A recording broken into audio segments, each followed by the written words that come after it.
والله قاعد ويا النومي، مو يعني انت ملحق. مش لا عاد النومي. شلون بقد ابنها شو قلت؟ تعرف شو يقول؟ قد ابنها ويقول تقول له سيد القائد. عيب عيب عيب، خليك لسانك حلو وخليك راجل محترم. لا الاسد ما قال بقد ابنها. لا قال لا بس اسمح لي قال يمكن بقد حفيدها كذلك. بعد يكحلها يكحلها. يا عمر يا اقول لك يا عم الامور انت خوستك صارت رسمي للتاريخ. كل الاحترام بقد ابنها هو سيد الرئيس.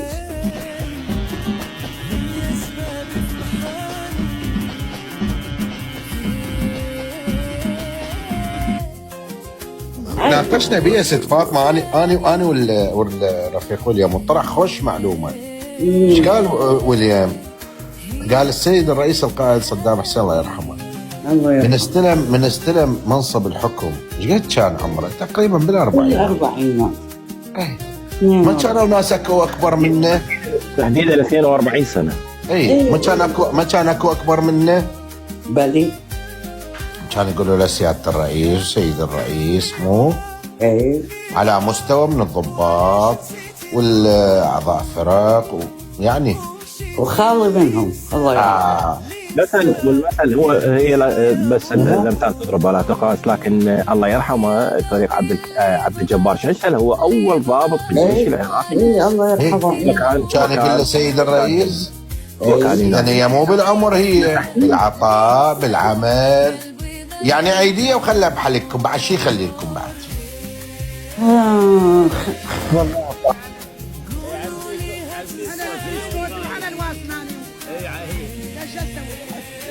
العيديه ابطال العيديه. سيد الرئيس وين ال 250 مالتي؟ انا ما اريد ال 200، اريد ال 250. انا يمني ومي على الشط قاعد. هذا ما ادري شنو انت عقلك بخري انت. ولو انا قاعد يم دكتور هادي شيخ المجادي. ولا ما تدرون سيد الرئيس شطاري من الهديه. انا اقول لكم في الهديه باكر انزل صورتها. رفيق ويليام انت جنه وجنيه؟ جنيه قصار شبيه؟ وغيدش مرفوض. ايش قصار شبيه؟ ايش قصار شبيه؟ ها؟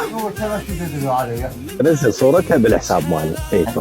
رفيق ويليام أنا بحكي عن نفسي طبعا. هديتي والله العظيم بس أريد قبل ما أموت أشوف سيد الرئيس قاعد على الكرسي وده يحكم. عمرش طويل أعماركم كلكم طويل. الله يعطيك الصحة والعافية يا رب، إن شاء الله بإذن الله. والله يعني هذا هو اليوم اللي أقسم بالله أطلع بشوارع بغداد أدق وأرقص. وانا اللي فكرك مؤدبه. والله العظيم والله هاي أمنيتي. أسأل الله بحق هذا المطلع، أسأل ربي أن يحقق لي إن شاء الله إن شاء الله، لأنه العراق مستحيل أكو أحد يقدر يحكمه مثل القائد أسد صدام.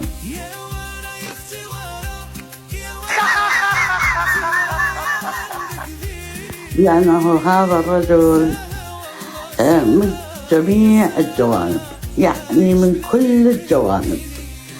الكرسي ما لايق إلا لهذا الشخص، العراق ما يلوق له إلا هذا الشخص. زغرتوا يا اخوان، يا حتى زغرتي والنبي يا نساء. الله يعني شغلكم يسوي العراق جنة، يرجعها لهيبتها وسيادتها وقوتها بين الدول، ويعني يسوي العراق جنة قسما بالله.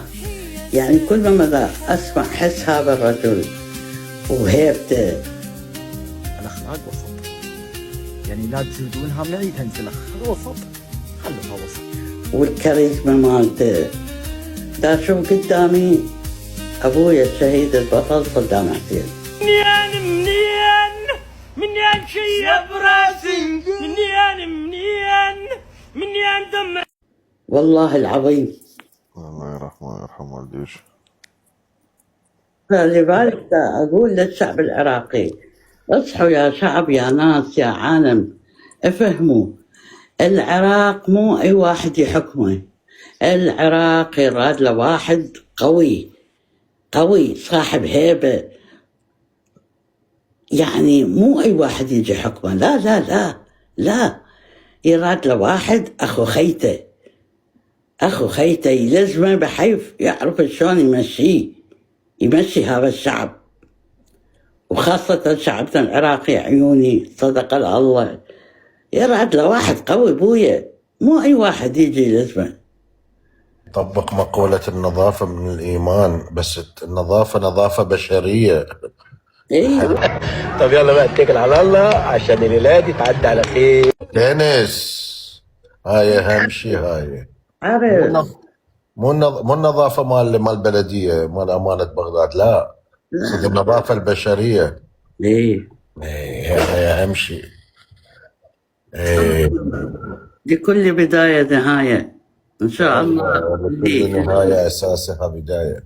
ايه اللي ببالنا يتحقق يلا يابا إن شاء الله، خليهم حتى السامع. صدام بعون الرجال الأبطال اللي فعلا أثبتوا وجودهم، والتاريخ راح يذكرهم. الله يحفظهم كلهم، رفاق وماجدات جيش الأسد صدام.